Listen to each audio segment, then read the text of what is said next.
करायचा। राज्यातील राजकारणात मोठी घडामोड समोर आली आहे। महाराष्ट्र राज्य महिला आयोगाच्या अध्यक्षा रुपाली चाकणकर यांनी आपल्या पदाचा राजीनामा दिला आहे। नाशिकमधील भोंदूबाबा अशोक खरात याच्या प्रकरणामुळे हा वाद निर्माण झाला होता।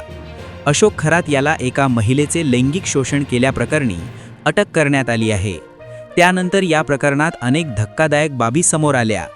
यामध्ये रुपाली चाकणकर आणि अशोक खरात यांचे फोटो तसेच पाद्यपूजा करतानाचा व्हिडिओ व्हायरल झाला होता।